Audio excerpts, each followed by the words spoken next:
It's the amazing Rico Brogna podcast with your host, Evan Roberts. Welcome in to another edition of The Rico. I'm your host, Evan Roberts. This is going to be the beginning of an excursion because we are going to dive very deep into how the New York Mets somehow accomplished the goal of going 0-70 when trailing after 8 innings. We heard that stat so many times throughout the season, not 0-70, but 0-30, 0-35, 0-50, 0-55, 0-60, like all year long. It was hung above our head. Well, in this edition, and there will be a few episodes to get through the full season, we are going to do a deep dive into how it happened. How did the New York Mets go 0-70 when trailing after 8 innings? But before we get into it, let me get to some of your emails reacting to some of the latest Rico Brognas. We obviously talked about Tarik Skubal. We were also handing out lots of grades for David Stearns, Carlos Mendoza, and Met players. So let me take some of your feedback, respond to it. Let me kick it off with John in Denver, who wanted to correct something, and he's right for doing it. John writes, Evan Hoff, love the show. The last 2 episodes you've mentioned that A.J. Minter had Tommy John and have talked about him returning mid-season next year. I don't think this is right. He had a lat injury, and according to reports, I'll see him ready for spring training. Here's to hoping he has a full and healthy recovery in 2026. You're correct, John. One thing I do often is confuse injuries. It happens quite a bit. So you're right. A.J. Minter had a torn lat, had surgery to fix it, and his timetable has him ready for spring training and potentially the start of the year. A.J. Minter as a player option of $11 million. We'll get that answer in the next couple of weeks on if he's going to pick it up or not. Because he missed so much of the season and because he even missed parts of the previous year, I lean towards the fact that he would cash in on the $11 million and come back and then hopefully have a big, healthy, full season and then go back into free agency after the 26th season. But you are right, and I do want to fix that because that's a big deal. That's certainly something we'll be diving deeper into as we get closer to spring training. Not Tommy John. Instead, it was a torn lat. Richard writes, the David Stearns, Carlos Mendoza episode, that was actually episode 571. If you missed it, we graded David Stearns, went through basically all of the moves he made and some of the moves he didn't make. Rich from Westchester writes, I'm not going to go back to try to find the episodes after the trades happened, but your reactions to the trades at the trade deadline seem positive. For some reason, I think you guys really like those trades. It's pretty important. I thought they were great moves, but the players were disappointing, not David Stearns' fault. Here's the thing, and I got another email about this, the Monday morning quarterbacking of trades. I acknowledge that there were moves that he made that I liked that did not work, and vice versa. But when you're grading somebody, when you're grading the team president, we don't have to grade ourselves. Now, we could have a separate episode of the Rico Brogna where we grade my opinions. There'll be some bad grades. I acknowledge that. I wanted them to sign Corbin Burns. That's an F for Evan Roberts.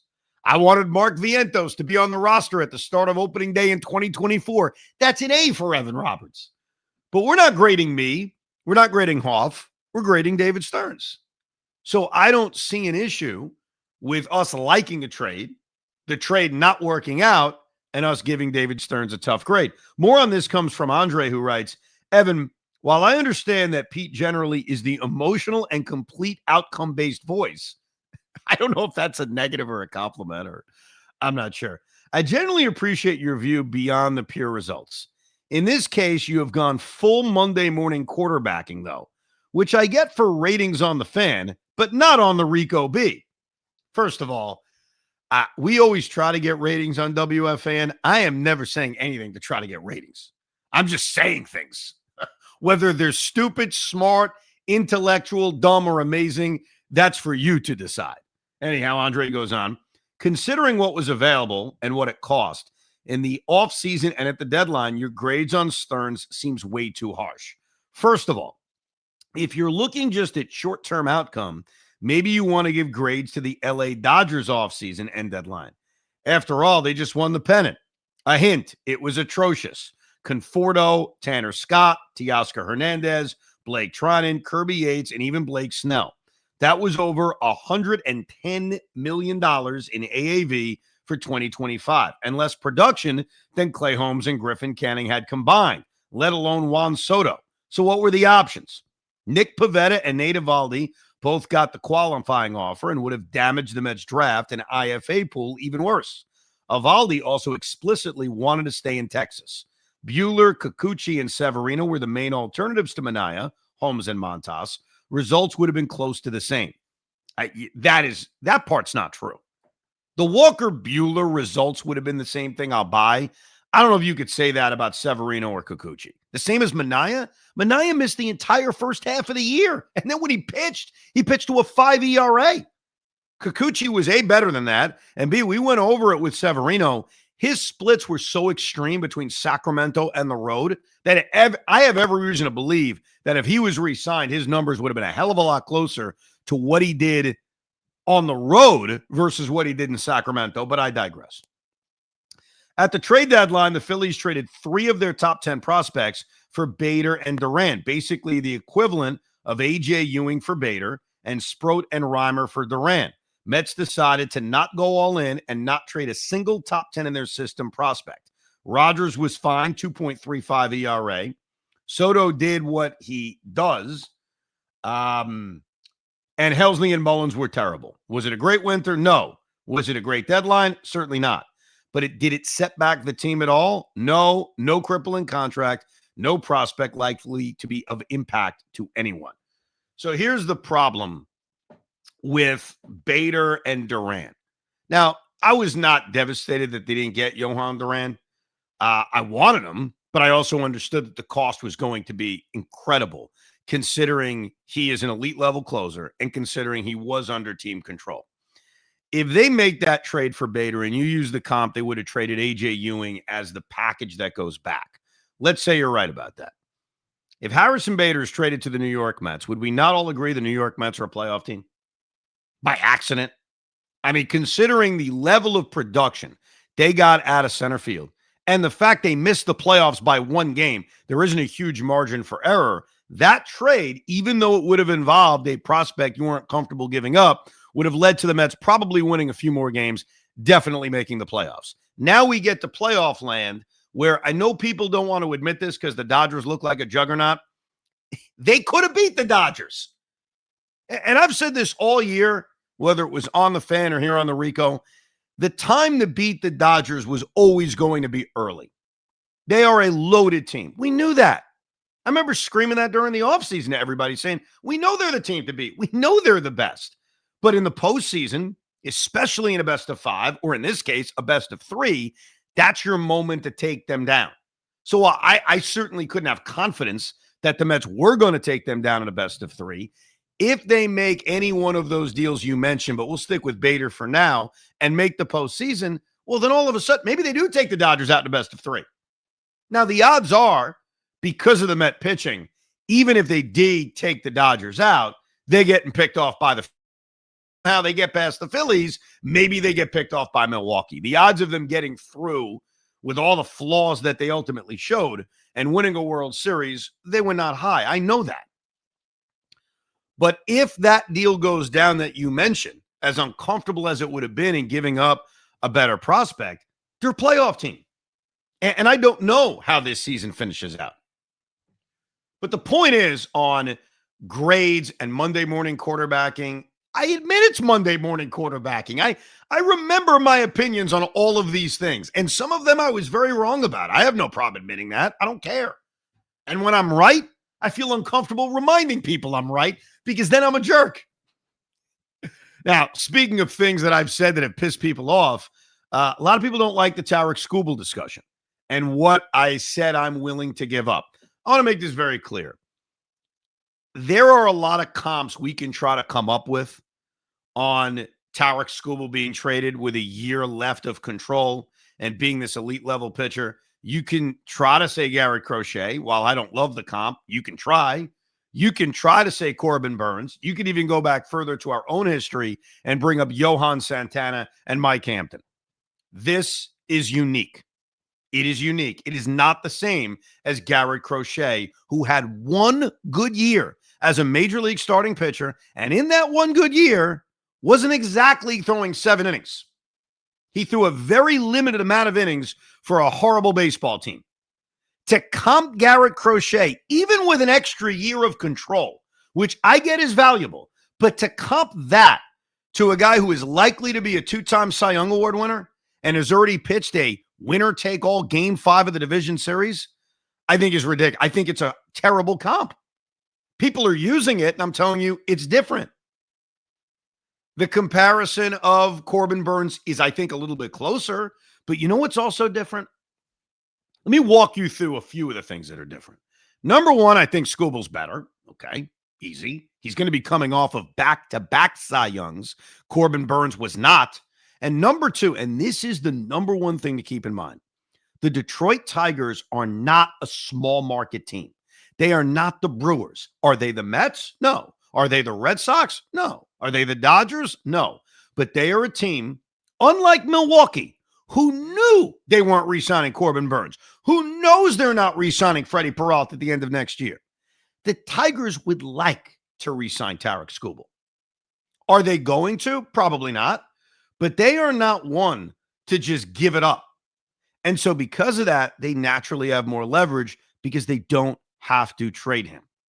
So the combination of Skubal being better than a lot of the other comps we try to bring up, and then the fact that the Tigers are in more of a position of power than anyone else because they could conceivably just say, we're keeping him. We're going to try to re-sign him. We may not, but you know what? Here's what happens if we don't re-sign him. We gave ourselves a third crack at winning a world championship, and we'll get the comp pick. May not be as great of the package that we would get, but I think those are the things that give the Tigers a little bit of an edge. But let me get to two of your emails, and I promise we'll get into this deep dive because we got a lot of work to do. Lance writes, your Skubal trade is crazy. You might as well throw in Gary, Keith, and Ron while you're at it. Alvarez, Peterson, Jet, or Benj, Sprout, or Tong? Thank God you aren't the president of baseball operations. I agree that you need to give them major leaguers plus prospects, but you're giving them a near Skeens level package. Alvarez shows way too much potential and leadership to trade for a rental. They can pick from Mauricio Vientos Beatty and Peterson Senga. Then give them two of your slightly lower, but still top 10 prospects, Clifford, Ewing, Santucci, Reimer, unless they have a lesser option on Sprout or Tong and want to sell high. But I wouldn't touch Benj or Jet for a rental with an injury history. Do we really want to see Jonah Tong striking out 12 and Benj hit a homer and drive in 3 in a playoff game for the Tigers next year? To continue bashing my trade idea, John writes, and this was such a great email. I read this on Evan and Tiki as well. John writes, you get hit on the head lately? I usually love the show and look forward to your bitching and moaning about the Mets. You usually say exactly what's on my mind. But today, I have to ask you a favor. Get your head out of your bleeping ass. Putting the 23-year-old Francisco Alvarez as part of that ridiculously overloaded package you suggested on your most recent podcast for the rental of Tarik Skubal is easily the most absurd thing that's ever come out of your mouth, at least on your podcast. I don't know you personally. To give up a young stud catcher that should be a big part of the team's future for many years to come is inconceivable. The Alvarez situation reminds me so much of Travis d'Arnaud, a young receiver with great offensive possibilities that just needed a little bit of coaching to realize he was a gap hitter and not just a slugger. We traded him to the Braves as part of the R.A. Dickey deal. Well, hold on. We traded him to the Braves as part of the R.A. Dickey deal, and Travis went on to be a superstar. You got that backwards. We got d'Arnaud in the R.A. Dickey trade. We just cut Travis d'Arnaud. I mean, I'm trying to think. He was making a decent amount of money. He got off to an awful start, and the Mets literally DFA'd him, and he bounced around. He went to Tampa. He went to the Dodgers. Eventually, he went to the Braves. So I do have to correct you on that. Anyhow, getting Skubal for 1 year isn't much of a return. Pitchers inevitably get hurt, often long-term injuries, and will likely leave as a free agent after the year. Alvarez has more than proven he's a stud who can play through injuries and would have players hiding in the locker room in the fetal position. That's a weird line. Let's not make the same mistake and take a dump on our future by letting such a young, likable, durable, and key part of the team go. If you want to suggest a reasonable package for a trade, that's fine, my B, but that's not this. Do you have a man crush on Skubal or something? All right. First of all, Tarik Skubal's the best pitcher in baseball. I don't have to have a man crush on him. He's really good. I also believe, unlike 2 years ago, the Mets are in a position to go for it. Now, you got to go for it with some reason. I understand that. I didn't say give everyone up. I didn't offer Tong, McLean, Sproat. I didn't offer everything. I also know, though, to get something, you have to give up something. And to get something, you have to be uncomfortable. So I don't want to trade Francisco Alvarez. I don't want to trade Carson Bench or Jet Williams. But for the reasons I laid out a few minutes ago, the Tigers are in a position of strength. And I think that to make a trade for him, it's going to cost a lot. I don't think it's the same as the Garrett Crochet trade where it's 2 top 100 prospects and that's it, call it a day. I don't think it's the same as the Johan Santana trade where it's 2 top 100 prospects and a major league ready outfielder in Carlos Gomez. I think it's more because I think the Tigers are in position to just say, we're not trading him. We're going to hold on to him. So this isn't something I want to do. It's something that I think is necessary if you want to trade for the player. But I respectfully understand the Met fan that says, look, we have a billionaire owner. I'd rather wait a year. I get it. I thought the same thing about Soto 2 years ago.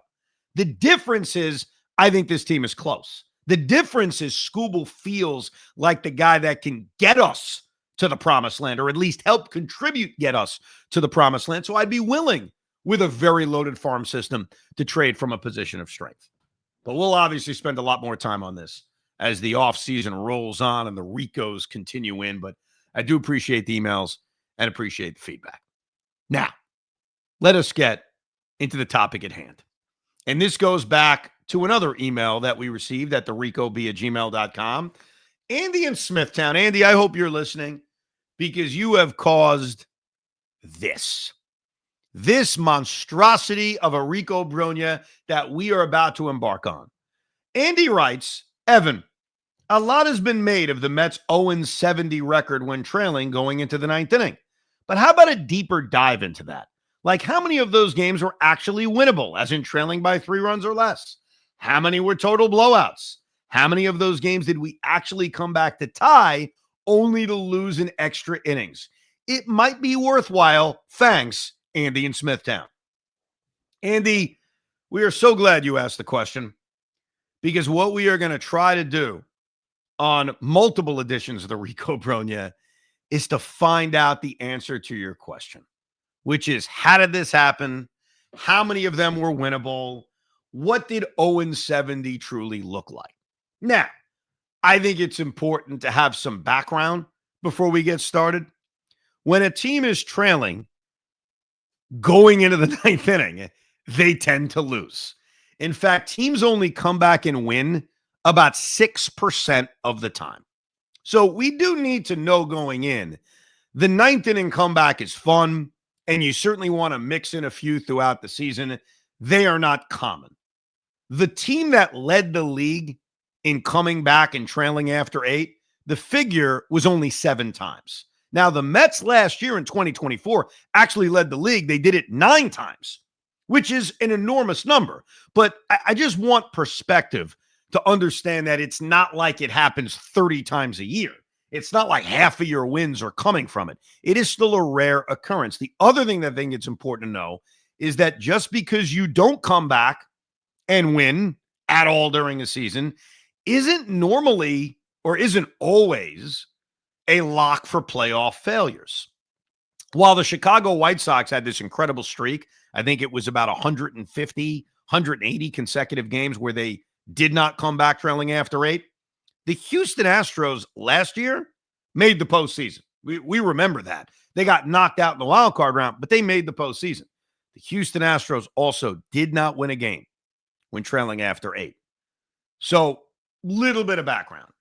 The Astros pulled off the same feat as the Mets last year. They made the playoffs. They didn't go anywhere, but they did make the playoffs. Teams tend to come back on average 5 to 6 times during a year. The league leader will be around 8 or 9 times. It is not uncommon, though, for there to be 1 or 2 teams that do not come back. The Mets were the only team that accomplished that in 2025. But like I mentioned, the White Sox, though they suck historically, had a very long streak of not coming back. So that is some background. Now, with all that information given, let's dive in. And let's go right to opening day. Because opening day actually featured one of the comebacks the Mets failed on that is probably most memorable. They were trailing 3-0 going into the 9th inning against Josh Hader. And what's funny is Josh Hader comes into this game and he's facing the bottom half of the Met order with a 3-run lead. As Andy even pointed out in his email, that's usually an easier save. That's usually one of those comebacks that you just don't expect.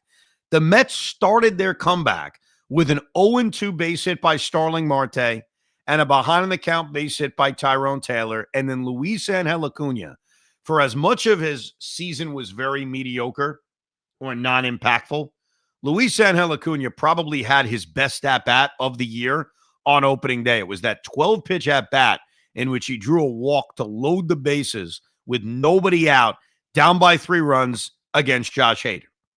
Hayden Senger struck out.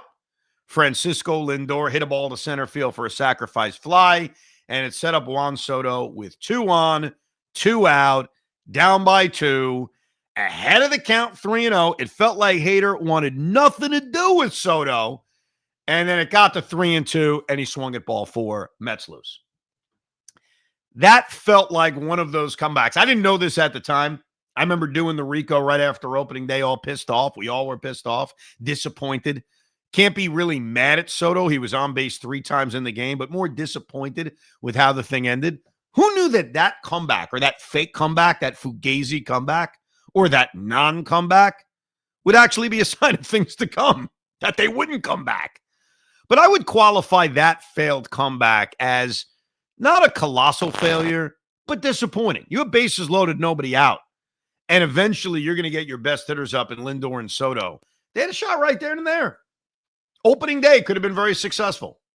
So that's loss number 1. Let's go to loss number 2. This is another brutal one. There are some of these that you circle and say, you should have come back. Game 3 of that opening series against the Houston Astros. The Mets are trailing 2-1 going into the 9th inning, and Juan Soto, facing Josh Hader, rematch, draws a walk. Does what he should have done in the at-bat against Hader on opening day. So the Mets are down a run, 9th inning, leadoff man on, Alonso, Nimmo, and Vientos coming up, and they all went down meekly. Alonso swung at the first pitch and popped up to second base. Nimmo grounded out weakly to second, and then Vientos had a line drive right at the shortstop, Jeremy Pena, and that was it. So both of those situations in Houston, I think, were certainly possible comebacks. That's what I would say. They're possible comebacks. Now, let me get to this game because, actually, let me get to game 2 of the series against Miami. Another possible comeback. They trail 4-2 going into the 9th inning, and they are facing Anthony Veneziano. I barely remember that guy. And they have the heart of the order coming up. So this is another comeback that could have been, dare I say, should have been, down by 2, heart of the order on the road against Anthony Veneziano. And Juan Soto begins the rally with a walk. We're noticing a pattern here. Alonso grounds into a fielder's choice, Nimmo base hit. So down a run, 2 on, 1 out. Then they go to Anthony Bender to face Mark Vientos and Jesse Winker. And Vientos flies out to deep right, and Jesse Winker grounds out. So these first 3 in the 0-70, dude, they're right there. These are all comebackable, dramatic victories right there for you. 2 against Josh Hader, and now against garbage in the Miami bullpen. Now, the finale of this series against the Marlins, this is what I like to call an honorable mention because I'm about to talk about a win, but a win that did feature heart and did feature a comeback. Just to be fair, they were trailing 3-0. Well, I'm sorry. They were trailing 4-1 in the 8th inning. I knew they were down by 3 runs. 4-1 in the 8th inning. They're about to lose this series to Miami because this is the rubber game. And that's when Pete Alonso hit a dramatic, game-tying, 2-out, 3-run home run in the top of the 8th inning to tie the game up at 4.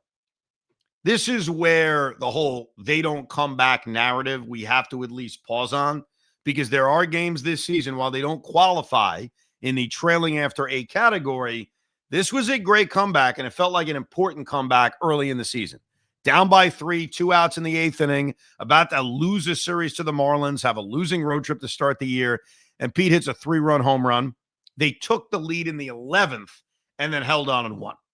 So this is one of those honorable mention games. They came back, that's for sure, but it wasn't technically a 9th inning comeback. So those are our first 3 losses. The Mets home opener, they win. Second game against the Blue Jays, they win. Third game against the Blue Jays, they win. All is good with the world. First game against the Marlins, they win. We're on a 5-game winning streak. Everybody's happy. Then we get to another potential rally, and that was the final game of the series against the Marlins. They were losing 2-0 in the 9th inning, so comebackable game, and Edwin Diaz actually let the game slip away. It was one of those rare negative moments for Diaz because he came in and let the game slip. So now they're down 5-0 in the 9th inning. They did have the heart of the order coming up, or at least the top of the order coming up, of Lindor, Soto, and Alonso, but they went down 1-2-3. It was 5-0. It was the final game of the series.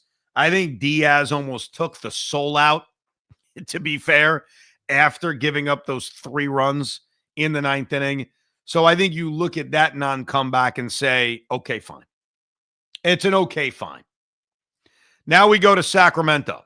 Late Saturday afternoon in Sacramento, they're taking on the A's, and they're trailing 3-1 going into the 9th inning against Mason Miller, who at the time was with the A's, obviously ends up getting traded to the Padres. The first 2 guys both make out. Vientos grounds out, Beatty strikes out. So it's a 2-run game. First 2 guys make out. They get a 2-out single by Tyrone Taylor. Hold on, I was looking at my scorecard and it said Jose Siri. And I said, no, it couldn't have been. Jose Siri didn't do it. Actually, this was the game Jose Siri got hurt. And so Tyrone Taylor replaced him in the 2nd inning of this game. This is when he fouled the ball off of his leg, and then we never saw him for months and months and months. So they get a 2-out hit by Tyrone Taylor, and it brings up Luis Torrens as the tying run in the 9th inning against Mason Miller. And he had a good at-bat. Like, he fouled a bunch of pitches off and eventually grounds out. So another kind of opportunity. Wouldn't have been easy. You are facing Mason Miller. You do have the bottom of the order coming up, but nevertheless, it doesn't happen. Let's get to game 2 of the series in Minnesota against the Twins. They're trailing 6-3 in the 9th inning. They are facing Johan Duran, who we would see later in the year with Philadelphia. The Mets would actually have some success against. But they're trailing by 3 runs in the 9th inning against one of the better closers in baseball. On the surface, an understandable non-comeback, but they were given an opportunity. Mark Vientos led off the inning by hitting a ground ball right at the shortstop, Carlos Correa. And what does he do? He throws the ball away. Actually, according to my scorecard, it wasn't him. He was out of the game by this point. It was Willie Castro, just to be accurate.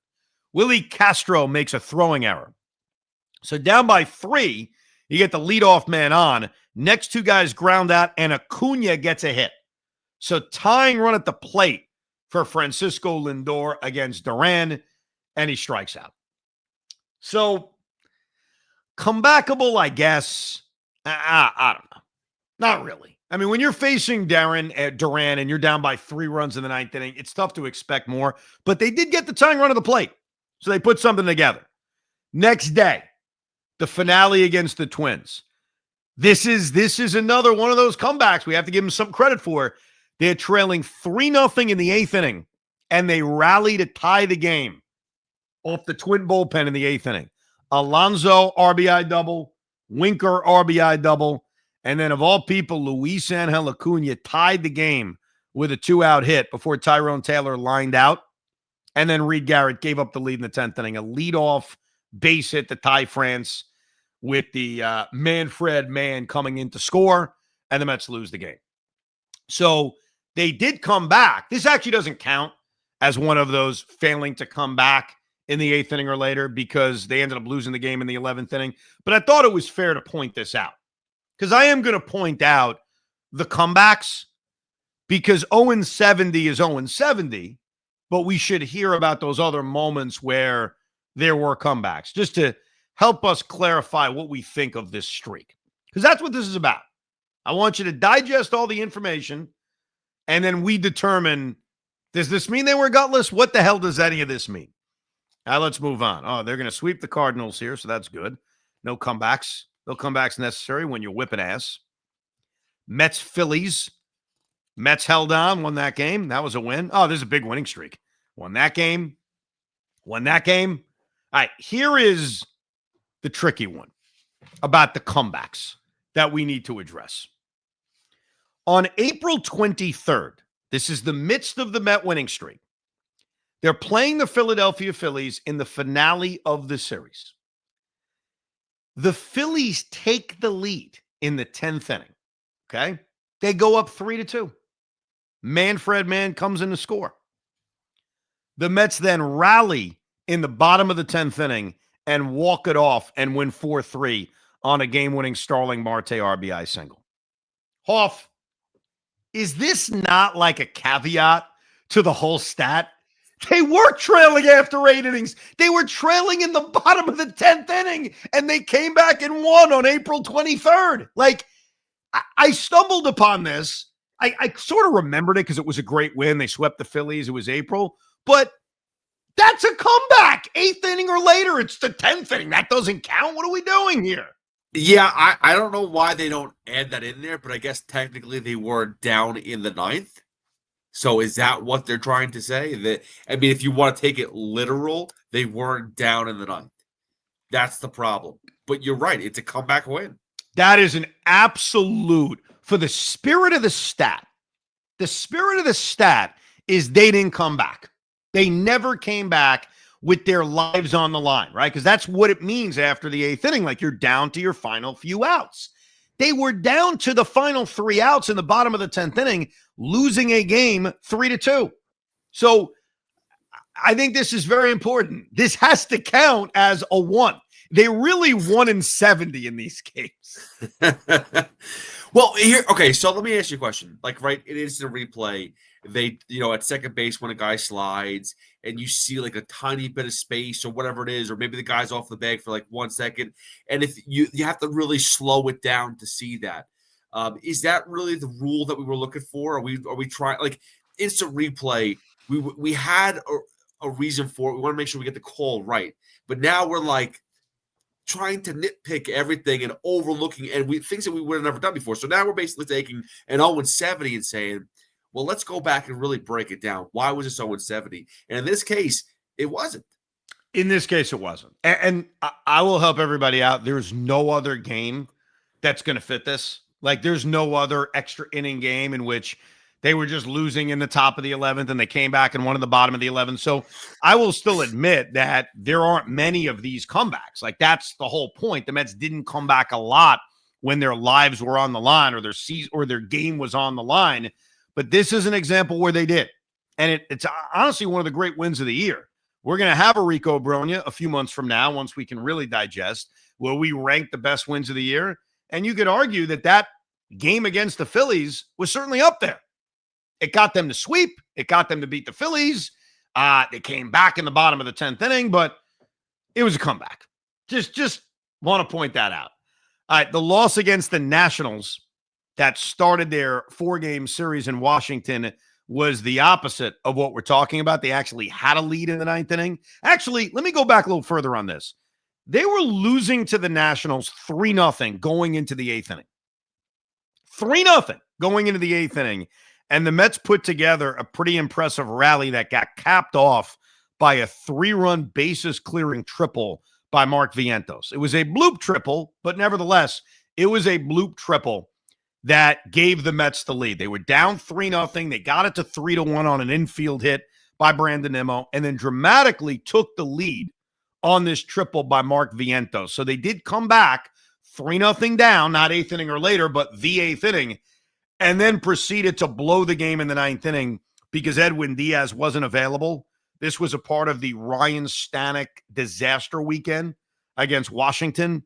He had a 1-run lead, gave up a leadoff triple to Dylan Cruz, an RBI single to Jose Tena, and then eventually A.J. Minter came in the game and gave up a walk-off RBI single to James Wood.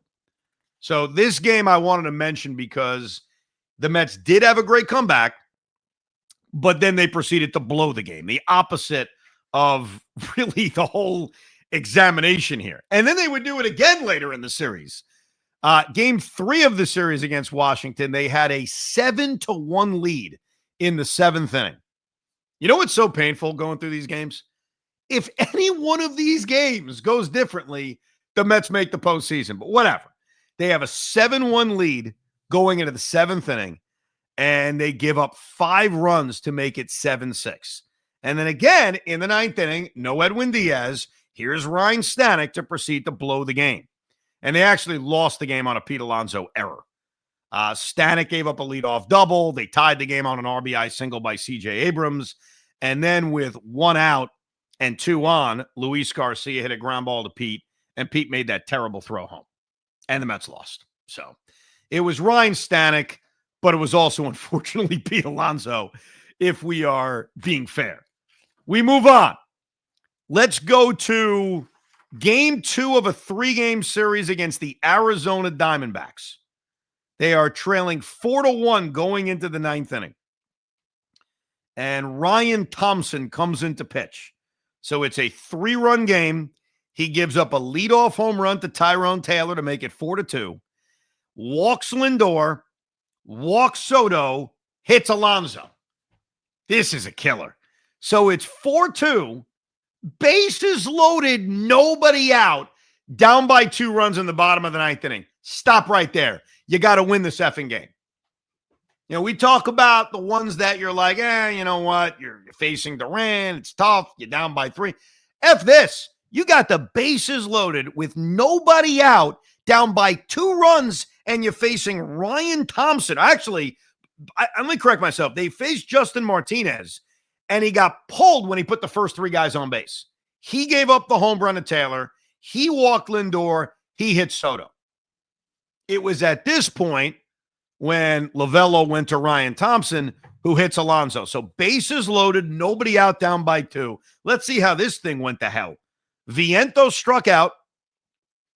Winker grounded out for a run to come in. They intentionally walked Jeff McNeil. So now it's 4-3 with the bases loaded and 2 out, and Francisco Alvarez grounded out to third base.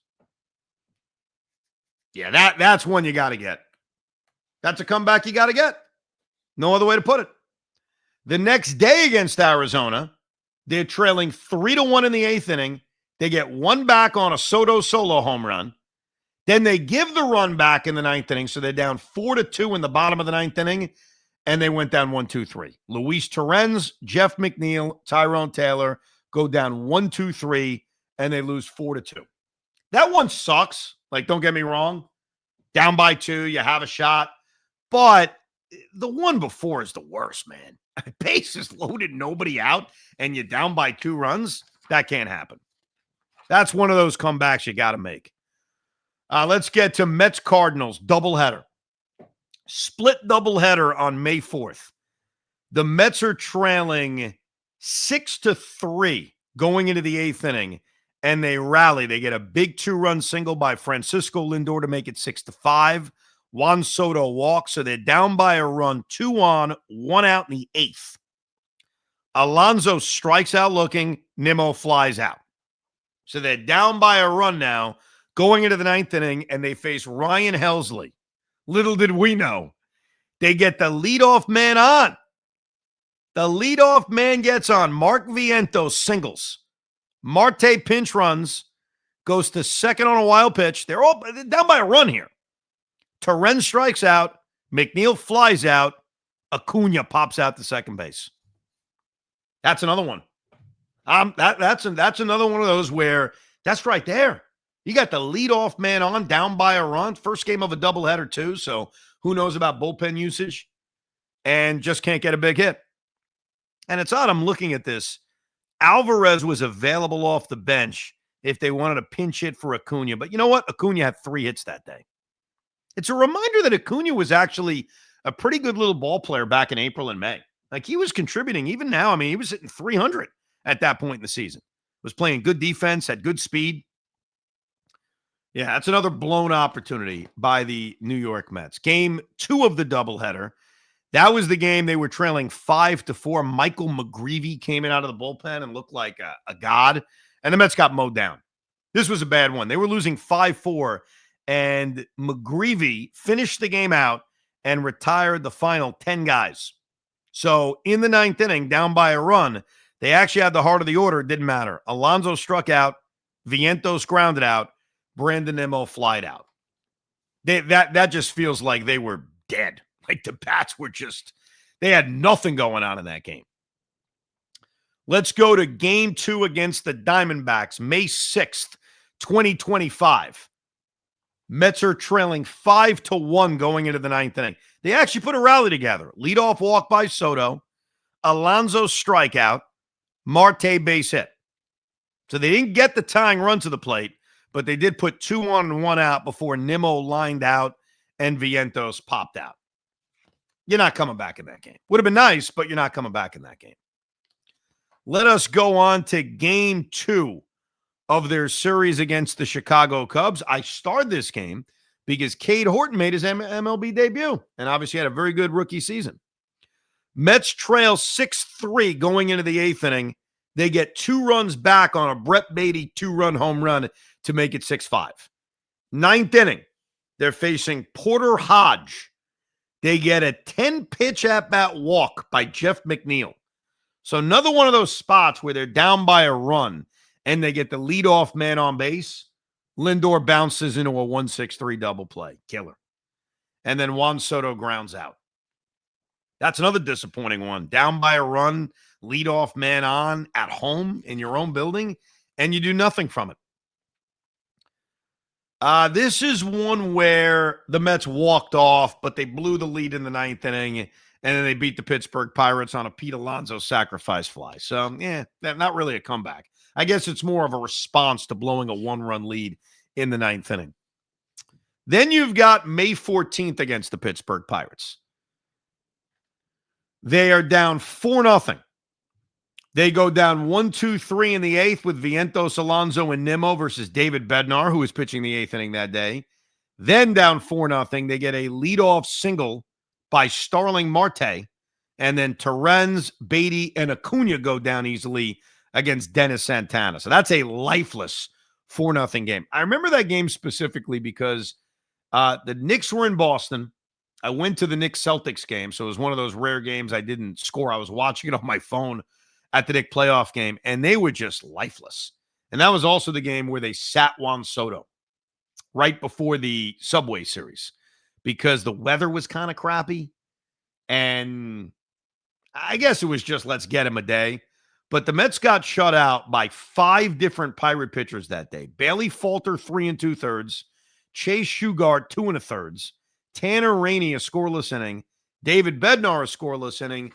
Dennis Santana, a scoreless inning. So that's just a lifeless, kind of pathetic loss. Then we get to the Subway Series, Mets-Yankees.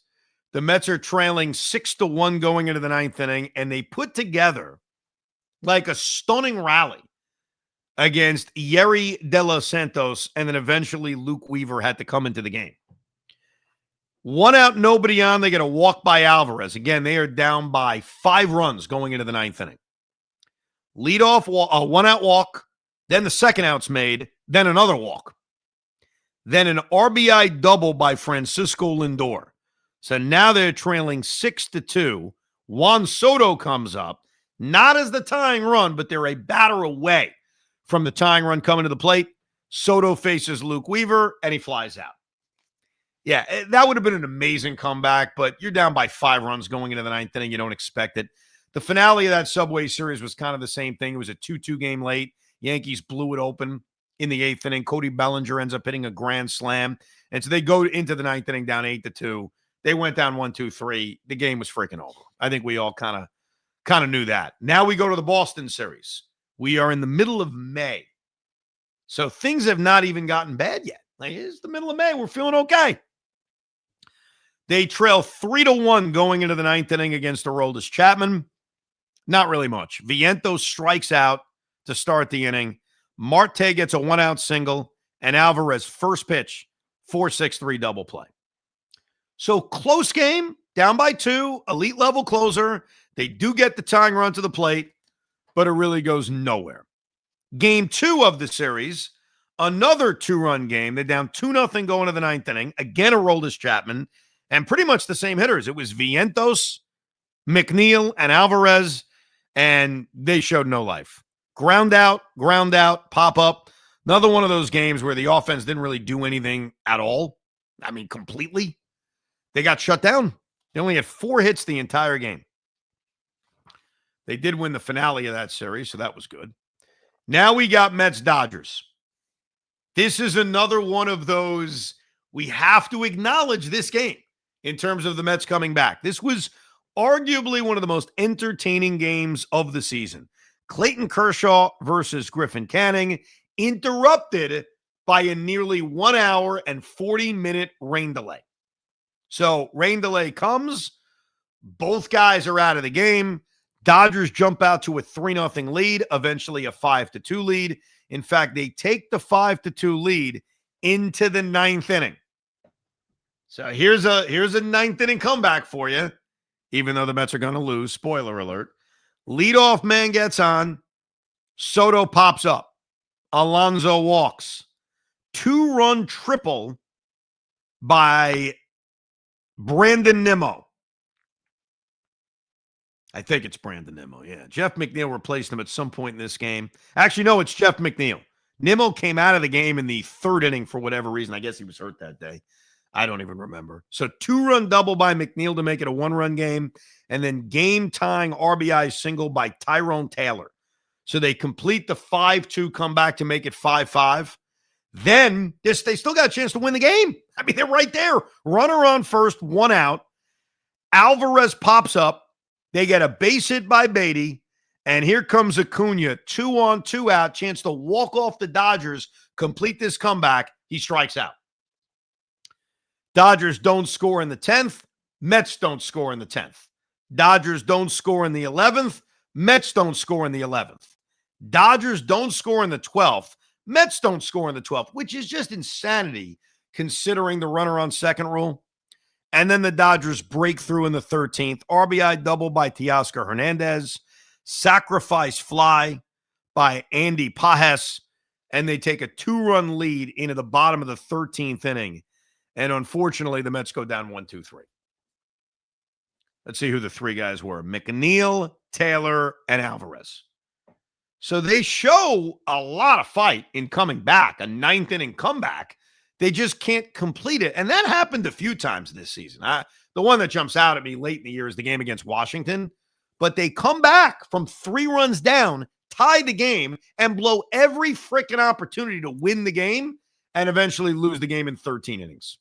So it's not a comeback win, but it is a comeback. So should it be like erased from the records? Like their loss came in the 13th inning. Right, but they still lost. Right, so maybe you put like a tie on that. Well, but hold on a second. Here's what I don't know, and I'm not doing this in the Rico. Like we're going to go through each game, and we can all make our judgments on this. I don't even know if that game counts in the 0-70. Like I don't know that because the 0-70 is such a weird rule. When we laid out a game in which they were trailing in the 10th inning, that they came back and won. So technically, that game we just went through probably doesn't count as anything because they didn't lose the game when trailing after 8 because they came back and tied the game, but they still lost the game, if that makes any sense. None of this makes sense. Well, because we're told a number and it seems to make sense on the surface. Well, they're 0-70 when trailing after 8. When you do a deeper dive on it, I don't know if that game counts. Here's what I do know. The win against the Phillies doesn't count because they came back and won it. So it should be, based on that, it would be 1-70. Well, all I know is that game I just went through, that Dodger game, they came back. Now, they still shot themselves in the foot 15 times because they could have won the game 5 ways till Thursday. But there have been games in which they have come back, to say well, the least. and right now this might be a good place for you to take a little break and maybe continue to another episode. I don't know. We have a lot to go. I have it at 1-20. They're 1-20. So you're counting along, and you have them at. Well, you can't count the Philly one though. You can't count that. Why not? I guess you could. Right. All right. You know what?